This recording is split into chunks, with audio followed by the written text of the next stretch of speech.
Brilliance Audio presents the unabridged recording of Endgame, a Dreamland thriller by Dale Brown and Jim DeFelice, performed by Christopher Lane.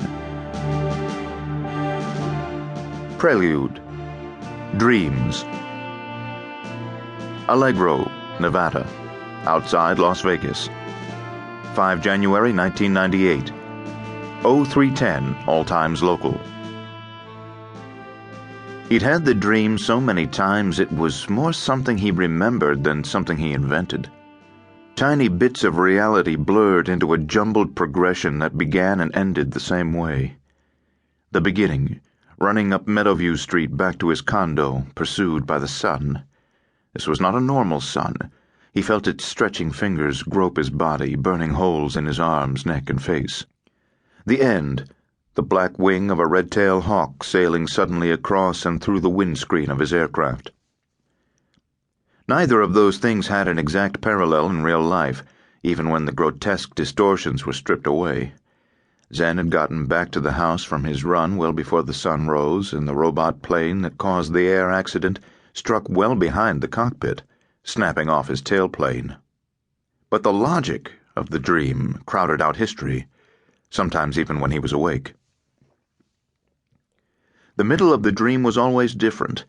It usually involved bits and pieces of recent events, sometimes from sorties he'd flown for Dreamland, but more often just things that happened during the day. Often his wife Brianna was in the dream, talking to him, or flirting, or even making love. Today she was cooking him breakfast and complaining about the people who owned the condo downstairs. Their baby was screaming at the top of its lungs, keeping them awake. "How can you let a baby cry like that?" she asked. "Let's have a barbecue." The scene changed from their kitchen to a friend's backyard patio. Instead of working the stove, Brianna was working the grill. When she turned away from it, Zen saw that it was piled high with wood. "Too smoky," he said, sitting in the cockpit of his F-15 rather than his wheelchair. It's too soon for the dream to end, he thought. But he coughed, and he was awake. He still smelled smoke, real smoke from burning wood.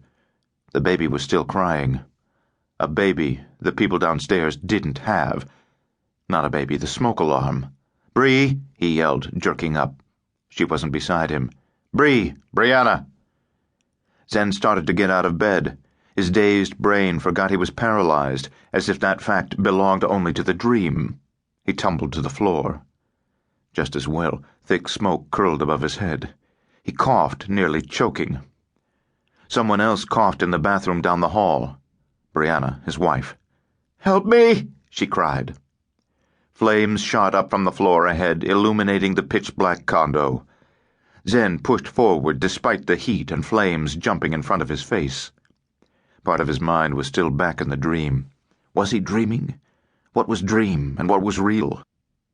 He remembered getting into the airplane on the last day he walked, whacking his shin on the side of the cockpit as he got in, thinking the bruise was going to hurt for weeks.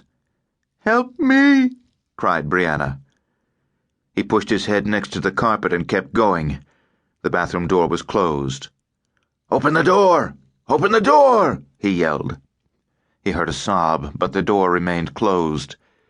Pitching himself to the right, he reached up with his left hand and pulled down on the handle. Smoke flooded into the room. It smelled like metal being incinerated. Zen started to cough and couldn't stop. "Brianna!" he yelled. "Where are you? Bree! Bree!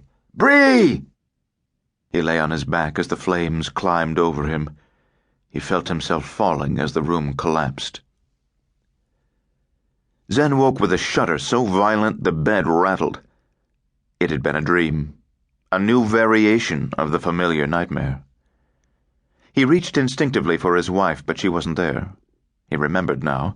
She was in Chicago with relatives.